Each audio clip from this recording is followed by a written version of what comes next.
केंद्रीय सूचना एवं प्रसारण मंत्री एम वेंकैया नायडू ने विपक्षी पार्टियों पर आरोप लगाते हुए कहा है कि वो सिर्फ और सिर्फ राजनीति करने में लगी हुई हैं। वहीं केंद्रीय संसदीय कार्य मंत्री अनंत कुमार ने कहा है कि अगर विपक्ष में गंभीरता है तो वो सदन में आकर बहस करे। इस बीच विमुद्रीकरण के मुद्दे पर विपक्ष ने आज एक बार फिर से राज्यसभा में हंगामा किया। विमुद्रीकरण के बाद वित्तीय अनियमितताओं के खिलाफ कार्रवाई तेज करते हुए प्रवर्तन निदेशालय ने बुधवार को देश भर में 50 से ज्यादा बैंक शाखाओं में छापे मारे। इसका मकसद मनी लॉन्ड्रिंग और हवाला सौदों का पता लगाना है। अधिकारियों ने कहा कि ईडी की कई टीमों ने बुधवार सुबह 10 बैंकों की 50 शाखाओं पर ये अभियान शुरू किया। इनमें निजी और सार्वजनिक दोनों क्षेत्रों के बैंक हैं।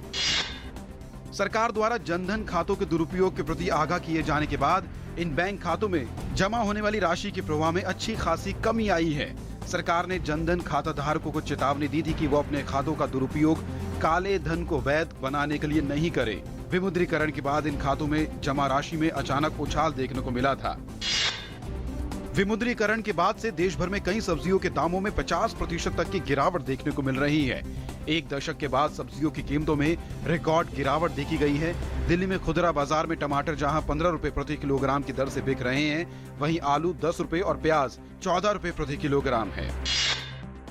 जम्मू कश्मीर के अनंतनाग में सुरक्षा बलों और आतंकवादियों के बीच मुठभेड़ जारी है। सुरक्षा बलों ने उस इलाकों को घेर रखा है जहां पर कश्मीर में आतंकी संगठन लश्कर के चीफ अबू दुजान के छिपे होने की संभावना है।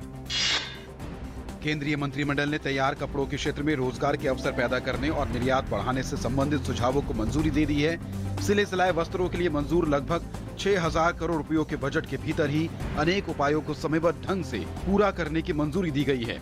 मंत्रिमंडल ने फास्फोरस और पोटेशियम उर्वरक सब्सिडी दर में कोई बदलाव नहीं किया है। इसके अलावा मंत्रिमंडल ने नई इलेक्ट्रॉनिक वोटिंग मशीनें खरीदने के निर्वाचन आयोग के 10 अरब रुपए से अधिक के प्रस्ताव को भी मंजूरी दी। केंद्रीय वित्त मंत्री अरुण जेटली ने कहा है कि विमुद्रीकरण से न सिर्फ देश डिजिटलीकरण की ओर जाएगा बल्कि उससे अर्थव्यवस्था को भी मजबूती मिलेगी। वहीं आर्थिक मामलों के सचिव शक्तिकांत दास ने कहा है कि आरबीआई की रिपोर्ट के मुताबिक रबी फसल की बुआई में 7 से 8% का इजाफा हुआ है, जो कि अच्छे संकेत हैं। बंगाल की खाड़ी के दक्षिण पूर्व में बना हवा का कम दबाव गहरे दबाव के क्षेत्र में बदल गया है। अगले 24 घंटे के दौरान इसके और गहरा होकर चक्रवाती तूफान का रूप लेने की आशंका है। सरकार ने कहा है कि अंडमान निकोबार के हैवलॉक द्वीप में फंसे 800 पर्यटक सुरक्षित हैं। गृह मंत्री राजनाथ सिंह ने कहा कि मौसम साफ होते ही फंसे पर्यटकों को निकालने का काम शुरू हो जाएगा। जयललिता के निधन के शोक में तमिलनाडु में अब तक 77 लोगों की मौत हो गई है। अन्ना द्रमुक पार्टी ने मारे गए लोगों के परिजनों को 3-3 लाख रुपए की सहायता राशि देने की घोषणा की। अमेरिकी रक्षा सचिव एस्टन कार्टन भारत के दौरे पर हैं। अमेरिका के रक्षा सचिव रक्षा मंत्री मनोहर पर्रिकर सहित कई नेताओं से मुलाकात करेंगे। ऐसा पहली बार हो रहा है कि एक निवर्तमान अमेरिकी रक्षा सचिव ने अपनी यात्रा कार्यक्रम में अंतिम विदेश यात्रा के लिए भारत को शामिल किया है। पाकिस्तान के अंतर्राष्ट्रीय विमान सेवा का विमान PK-661 मशहूर पर्यटन क्षेत्र हवेलिया के नजदीक दुर्घटनाग्रस्त हो गया, जिसमें सभी 47 लोगों की मौत हो गई है। दुर्घटना के समय विमान में चालक दल के 5 सदस्यों और एक इंजीनियर सहित कुल 47 लोग सवार थे, जिनमें 31 पुरुष, 9 महिलाएं और 2 बच्चे शामिल हैं। इंडोनेशिया के ऐसे प्रांत में आए भूकंप के कारण 100 से ज्यादा लोगों की मौत हो गई है। इस प्राकृतिक आपदा में ध्वस्त हो चुकी और क्षतिग्रस्त इमारतों के मलबों में जीवित लोगों की खोज के लिए बड़े पैमाने पर बचाव अभियान चलाया जा रहा है।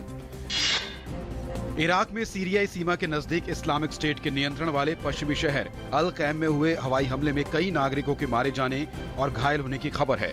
प्रत्यक्षदर्शियों के मुताबिक ये हमले बुधवार की दोपहर को शहर के मध्य भाग को निशाना बनाते हुए किए गए, लेकिन ये अभी तक नहीं पता चल पाया है कि ये हमला किसने किया था।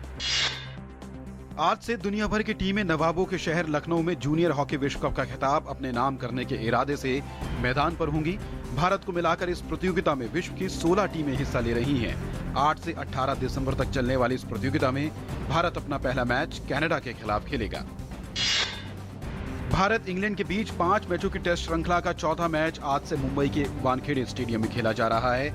इंग्लैंड ने टॉस जीतकर पहले बल्लेबाजी करने का फैसला किया और इंग्लैंड की शुरुआत अच्छी रही। चौथे मैच से पहले भारतीय टीम में 2 बदलाव किए गए। अजिंक्य रहाणे के बदले मनीष पांडे और मोहम्मद शमी के बदले शार्दुल ठाकुर को टीम में शामिल किया गया है। टीम इंडिया फिलहाल सीरीज में 2-0 से आगे है।